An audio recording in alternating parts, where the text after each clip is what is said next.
Hi, welcome to the Q&A. This is the first edition, and I see this being a weekly thing, most likely, with about half a dozen questions. I've tried this before, and that seems like the most appropriate number of questions to cover in about 20 minutes or so, and I'll adjust from there. So this is the first of many, and I've got half a dozen questions today from you lot, and let's begin. So question number one for today. What's the fastest, most effective way to cut down? So cut down, we mean reduce body fat or get in shape or that kind of thing. The fastest and most effective, taking it literally, method would be continuous fasting. I'm going to get into why I wouldn't necessarily recommend that in all situations, but to answer the question most literally, that would be the answer, just continuous fasting, or they call it water fasting sometimes. So that's when you keep drinking water, but for several consecutive days, or in some cases longer, you don't eat at all. Now, it sounds quite extreme, but we are adapted to be able to cope with that for a period of time before you'd starve. And there is a case study of someone doing this for over a year. I think it may have been 270, 60 days, certainly over a year. I think it was a guy in Scotland.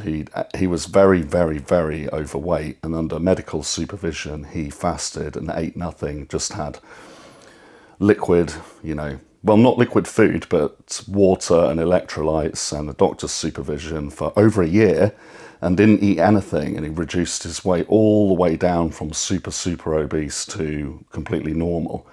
And a lot of other fascinating observations were made in that case study.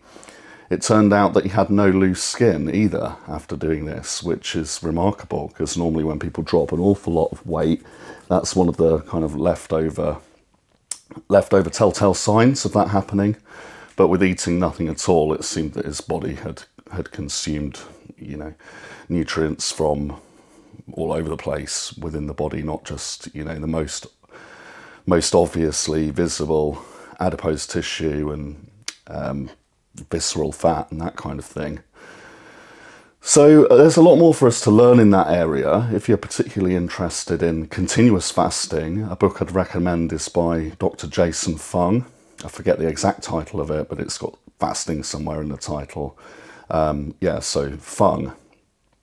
Take a look at that one. I have experimented myself. When I first tried it, I did 48 or 72 hours, and that seemed really, really difficult. But when I tried it again, I did find that if you go a few days beyond 2 or 3 days, your body gets more used to it and fully switches over to fueling on its own body fat. So the longest I've done is 9 consecutive days, and I've done 7 days a couple of times as well. Now, it's not something that I've done for over 2 years, actually. So I will do it again soon. It's got its own health benefits. If you read up on autophagy, you'll find out a little bit more about that, or as I say, specialist books on this kind of thing. But it is the fastest way and most effective way to cut down. After the first couple of days, when you're just losing water weight, the sustained weight loss is over a pound a day of body fat just melted off. It is remarkable. But why I don't recommend it is I've noticed when talking about these things before, it's people that have kind of emotional eating issues and, more psychological problems around food and addiction to certain types of food, or trying to do extreme diets and then bouncing back. They're more attracted to doing something like this rather than building sustainable change. I sort of feel there's an element of, if I can't eat exactly what I want, then I just won't eat at all, rather than, restructuring an entire lifestyle and meal plans and that kind of thing. So I sort of feel, if you're most inclined towards something this, maybe you should ask a few more questions and set up a different method. But as a tool in the toolbox, it is really useful. So what are effective ways of cutting down that I'd actually recommend, as opposed to literally the most effective? I would say the low carb natural food diet. So the more carbohydrates you're eating, the more you're interfering with the efficacy of the whole body fueling on fat rather than glucose, and that goes well with eating its own body fat. So I find it's more easy to manage as well in terms of your appetite, because your appetite becomes self-regulating when you're only eating natural food.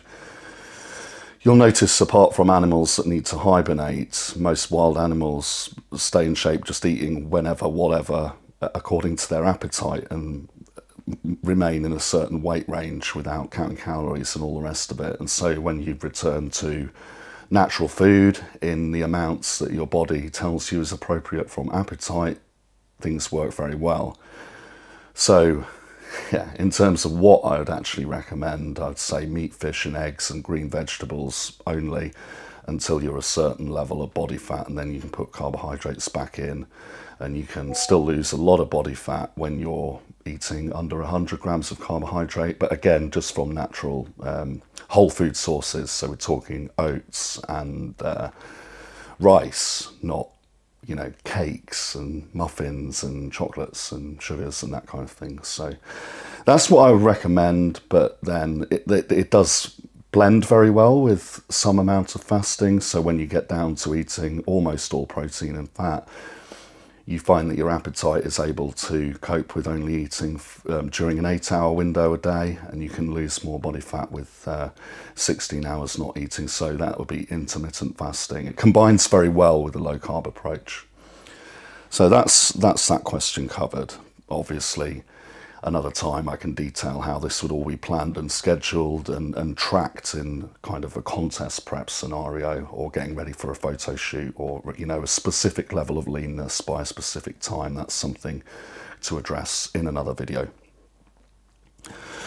Which links us to our next question. The next question is, how long is a contest prep or diet? Well, it's a bit like asking how long's a journey. It would depend on where you're starting from, where the destination is, and how fast you intend to go, or what modes of transport you intend to use. So in this scenario, that would be, you know, how lean is your body already or otherwise? How lean or cut down do you intend to get? What's the goal?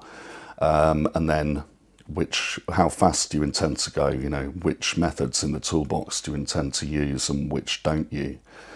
So that's why it's often with contest prep diets seen as like a certain amount of time is what's in people's heads as how long it is, you know, like 12 weeks, say. It is kind of an answer in a way, because it's applied to the situation as it most normally comes up. So, you know, when someone's looking at a contest prep, they're usually within a certain range of body composition anyway, you know, say sort of 13-14% body fat. Or the end result is, you know, a similar sort of goal, like kind of 5% body fat. And the methods that they're going to use are going to be typical of what we do in bodybuilding. So a certain amount of exercise, a certain diet structure, certain assistance with it, and that all put together can often be around about 12 weeks. So that's a good ballpark figure under those kind of circumstances. And obviously the amount that you differ from those circumstances is going to mean more or less. So if you were much more out of shape and not ready for the destination, maybe it would be 16 or 20 weeks. Or if you intended to go faster, like in the days where they would just do contest prep diets of just fish and meat and maybe spinach, and whoever could handle that for the longest would be the leanest. You know, you're looking at more 6 weeks, or I could do it myself in 4 weeks on me. So definitely not a question that has an immediate answer, but hopefully this answer has explained why certain time frames are in people's minds and what it all depends on, and a little bit how it works. Next question. Why don't you do macro plans? Why specific meal diets? That's because, for me, it's oversimplified and it gives people too much leeway if you go by macro plans, because not everything within, you know, the umbrella of carbohydrate is the same and as healthy and effective. Same with proteins, same with fats. So if I give someone too much leeway to just have a macro plan, it won't be as effective as a meal plan. And also, if you have a meal plan, it's more practical because you'd be buying the same things, you'd have the same shopping list, you'd have the same cooking methods. If you wanted to make different flavours, it's simple enough just to throw different seasonings, herbs and spices that are roughly equivalent into that. And that's enough variety. And you can pick it based on your favourite foods anyway. When you start saying do by macros, it leaves too much work to be done in figuring them out of what are all equivalent meals and shopping for all sorts of different things and spending more time on recipes. And you know, if you don't mind going slower and you want to be eating all different sorts of things, maybe that's the way for you. But in terms of results and sticking to something and it being most effective, it's meal plans for me. So to dive a little bit further into why things differ within the macros so much, you can take protein and say, well, protein from this source is better than this source, and that would generally boil down to which has the most full spectrum or close to full spectrum of the essential amino acids. So there's the amino acids that muscle protein's made out of, and the amino acids that are called essential amino acids are ones that the body can't produce on its own. So we have to get them from the diet, and when a diet food has all of those EAAs, or essential amino acids, we call it a complete protein. And with just a few exceptions, all of the complete proteins come from animal meats and animal produce. So produce, I mean like whey, eggs, milk, that kind of thing, or casein. Either those products or things that are derived directly from those products, or the animal itself, so the actual meat, so like your steak, your chicken breast, whatever. The only exceptions to this are things that are very, very difficult and impractical to eat in the quantities that we need to reach a number of grams. So you've got like soy and buckwheat and things like that, and that's not as practicable for reaching the amounts we need of those EAAs in the food. So I can't just say, oh, you know, here's your allocation of protein for the day, because if that protein is made up of loads of foods that don't contain all the EAAs, that's going to be inferior to one that's based on a diet that does include them all. So that'll be protein. And then when it comes to carbohydrates, you know, the carbohydrates is all those compounds that end in O's, like lactose, glucose, sucrose, fructose. And with bodybuilding, it's mainly the glucose that we want, and we mainly want it in a sustained way. So we generally eat starches for bodybuilding. So that's why we come back to our oats, our rice, and that kind of thing. So someone eating a carbohydrate allocation of, say, you know, 400 grams a day, but 100 grams of it is sucrose, is going to be a much more inferior diet to someone's 400 grams coming entirely from starch, especially things like the white rice, where there's no gluten to disrupt the digestion, and there's no resistant starch like you get in potatoes and stuff like that. So once you get into the detail and all the other factors that matter, there are foods that are superior to others within the macros. So it's meal plans all the way. And, you know, just for the sake of being complete, let's cover the fats. Well, people talk about saturated fats being bad, but actually in natural foods, they'll always contain all three. Saturated, monounsaturated and polyunsaturated never come apart in actual real foods, and it's the only the processed foods that contain the trans fats, which are the only bad ones in reality. So again, it's processed food out the way, and your fats will come from things like fatty fish, whole eggs, and certain cuts of beef like your ribeye or so on. So that's why, and there are superior bodybuilding foods, not just everything boiling down to macros. So meal plans all the way. Next question. Are SARMs a load of old rubbish? Okay, this is another one that's a little bit like an answer in the middle. I wouldn't go so far as to say that they're a load of rubbish, but at the same time, they're not something that I would recommend. They're definitely not a load of rubbish because a couple of them have actually been through human trials. So ostarine and ligantrol have been through human trials. We do know that they're anabolic. Do we know that they're long-term safe? Not really. It's still quite early days. And then you've got all these other SARMs that haven't been tested on humans yet, like YK11, S23. There's about a dozen of them in total. And they're even more of an unknown. So I wouldn't go so far as to say that they are a load of rubbish, and from kind of general anecdote out there and personal views, I could say that a normal dose of ligantrol would be about as punchy as 300 or 400 milligrams a week of tests. So that's definitely not rubbish. It's not useless, but I still can't really recommend this kind of thing because all the more bread and butter traditional stuff was developed decades ago, and there's much more research on it, and we can know that what we're buying is what we're getting usually. Well, more so than SARMs. There's been a study with SARMs where round about half of them, the actual compound that was in the product was not what was listed. So it's a bit the Wild West, and products on the internet and unknown long-term effects. And so I sort of say not a load of rubbish, definitely some evidence that certain ones are useful, but not really a mainstay, not really to be recommended. A little bit off the beaten track still. So that's SARMs for you. Next question. How do you choose what category to enter in some kind of bodybuilding or physique competition? Well, this is how things have turned out. We have all these options of different categories, and they're a different look and a different criteria. And I would say that the one that you should pick should be the one that you like the look of and that you are suited to in your kind of structure and makeup for.